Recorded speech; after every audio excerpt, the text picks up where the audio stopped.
If you don't do it, and I don't have that alcohol screening assessment, the only thing that I can really sentence you to is the maximum time. And I don't want to. Paper, What? the paper with What all paper? the lists on it. What is Von Schwartz? That's for your alcohol screening and assessment. Is there somebody I'm supposed to go to? What does that name stand for? That's somebody that you need to call to set up an appointment so that they can interview you and do an assessment. Okay. Today's the date and time that was originally set for sentencing. I have reviewed or received and reviewed the recommendation from probation with Ms. Johnson. She has not, we do acknowledge she has not completed the alcohol screening and assessment through Von Schwartz, and she did miss a test on July 1st. I did discuss this with her yesterday on the phone and advised her to go to community corrections as soon as possible to try to test. She informed me, and so did her father, who is here with her today, that she did go to community corrections this morning before court and was there for about 45 minutes. And they said she was unable to test this morning. We are respectfully requesting that the court not remand her at this time and that we adjourn the sentencing out in August to give her the opportunity to complete the alcohol screening and assessment. She is gainfully employed at St. Joe's. She does not want to lose that job. In the alternate, if the court is inclined to remand her in both speaking with Ms. Johnson and her father, our request would be to potentially allow that remand to happen a couple weeks in the future so she can take time off work at St. Joe's so she does not lose that job. Other than that, Your Honor, we respectfully request an adjournment of the sentencing. And Teresa Claire on behalf of probation. Your Honor, I did communicate with community corrections this morning. She did go over, and she wasn't scheduled to do a test today, so she did not test. She did do her download of her scram. I just confirmed with them that there was no violations on the scram. However, she had not reported to them after June 15th. So there was quite a bit of info that they had to download on that. So I do know that there was no violations on the scram. However, probation also wants to point out to the court that this court did direct her back on April 3rd, I believe, and warned her about any further mistesting. So she was given a warning by this court back in April about her remaining compliant with the testing order.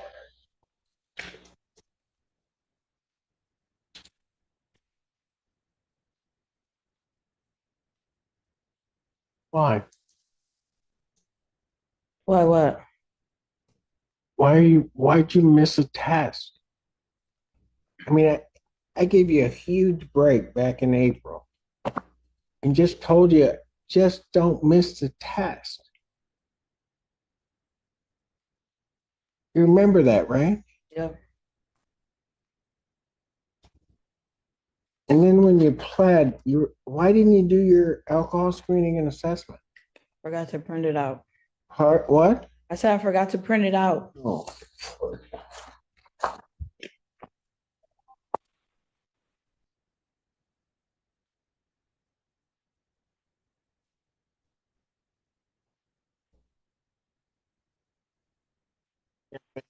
They do so much. I mean, I didn't send you the last time.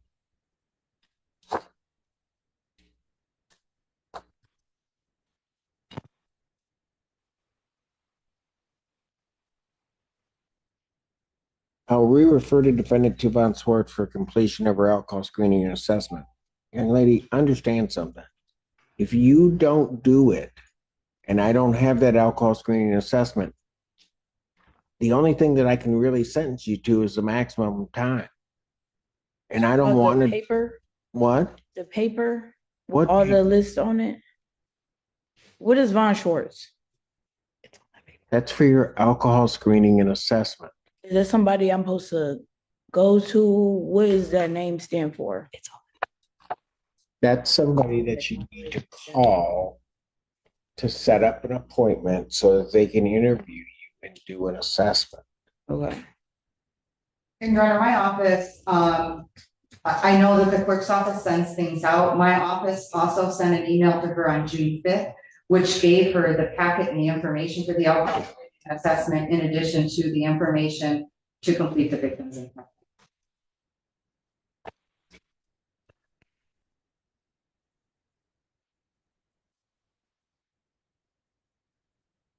need to pay a $75 referral fee. Do you have that? No.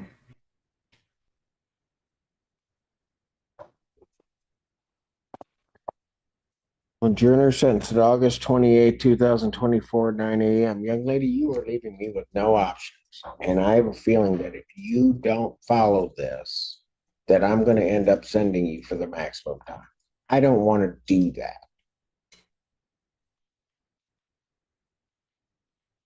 I'm going to end up finding you in contempt and sending you. So in this, I'm going to, for the bond violation, I'm going to remand her for 3 days. Washtenaw County Jail for the bond violation. Defendant remanded. Yes, go. Is that Dad? Yes, Your Honor. Get her back. Dad, hang on one second. Go ahead, take her back.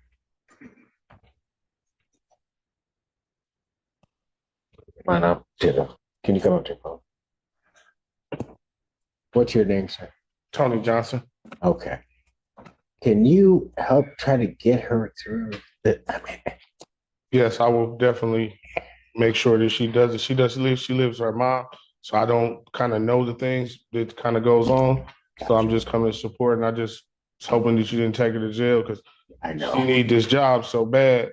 I know. And I trust me, I did not want to. I just, Miss Polera, can you give to Dad the Von Swartz information and the victim's impact information so that he has it, so that I get where he is.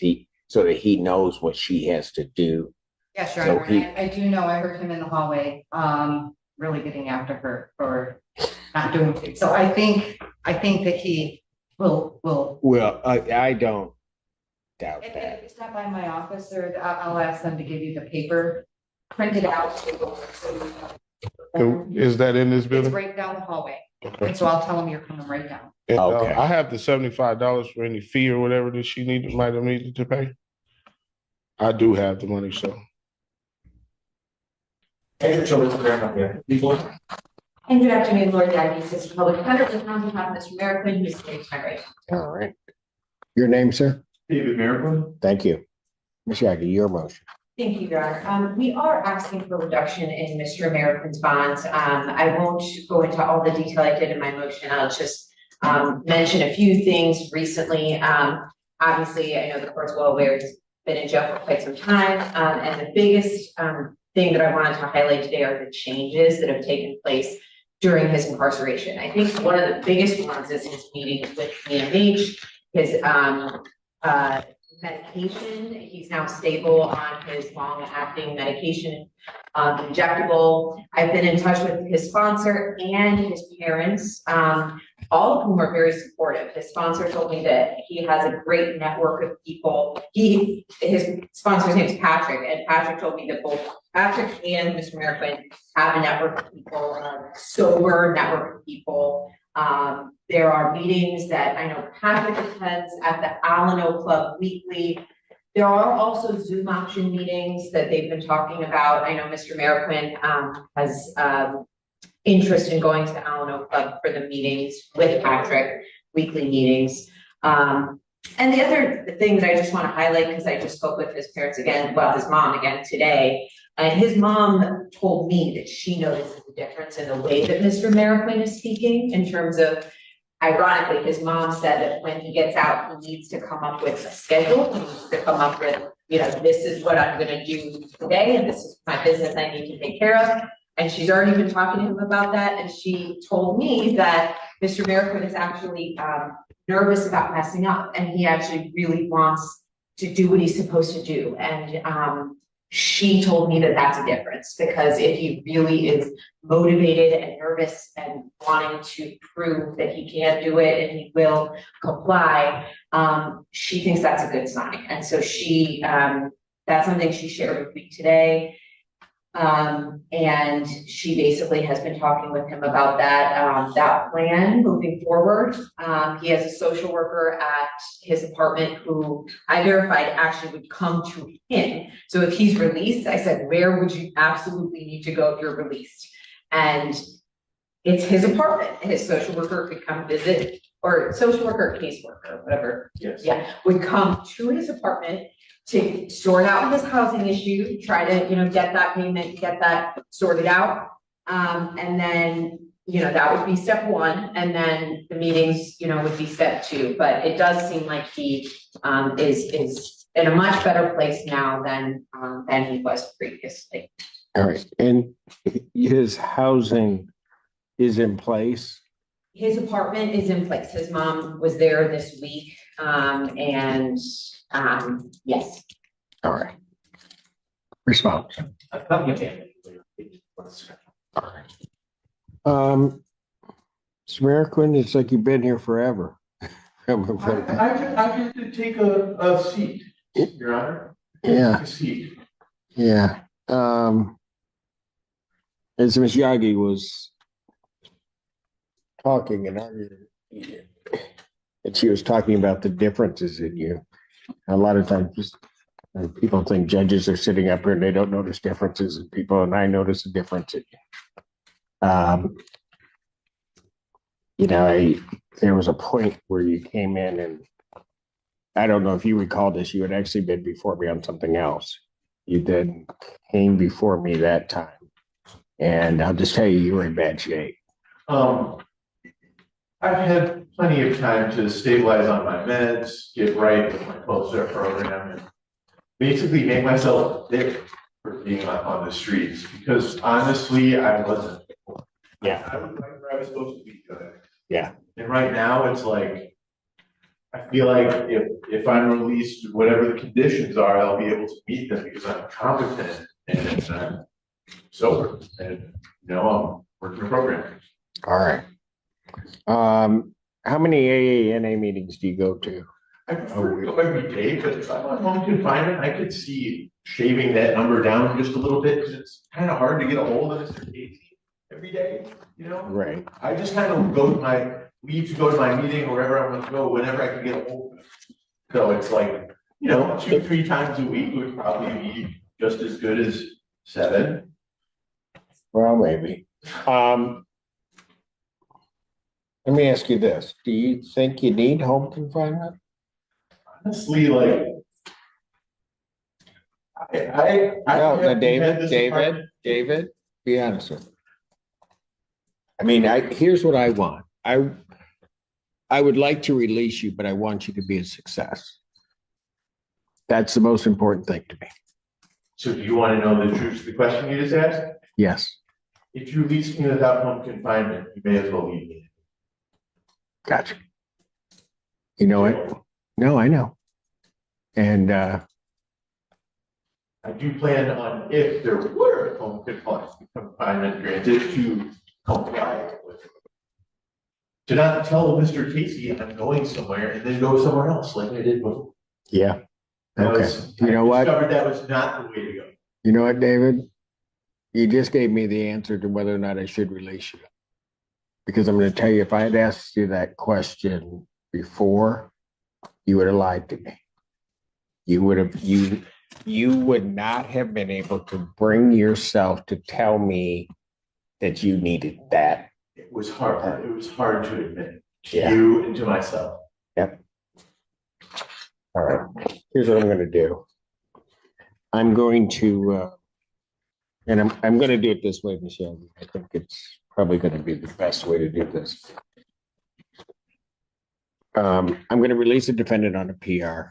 I'm going to sign an order for home confinement GPS tether. I will then set another hearing date, but what I want to see is after he's had a chance to talk with his mother, his worker, they go through details and kind of get himself adjusted. I want an order or something in terms of a plan for how he's going to proceed. Okay. Now, I was just, I think we're setting an example Tuesday. That's correct. Before who, me? No, Judge Freshour. Yeah, you're right. Thank you, sir. Perhaps we could sign me up for double duty Perhaps, that day. what? Double duty that day. You mean double? Well, I'm in here for that. It comes to you. Tell you what, that's, well, no, I get what you're saying there, David.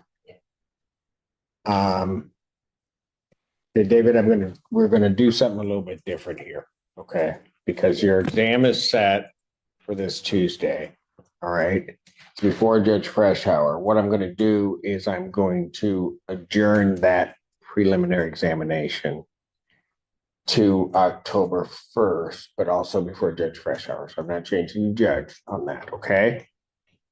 In the interim, that's going to allow Ms. Yagi to get the information that I just requested to me, allow you to settle in, figure out how you're going to do things, and allow Ms. Yagi to get an order to me prior to that point in time.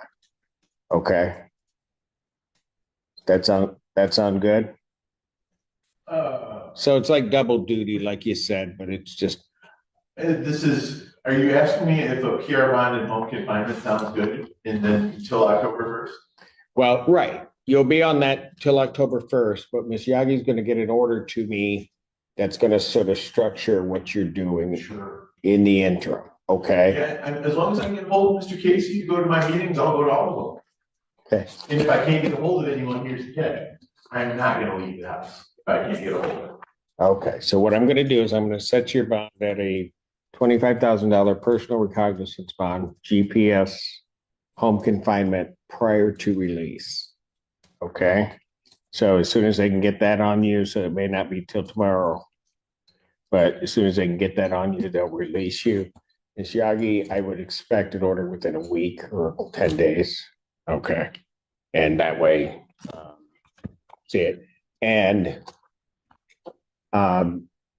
in the interim, I'm sure counsel will be trying to work something out to try to resolve the case itself. So this may all work out for you. Okay, David? That'd be great.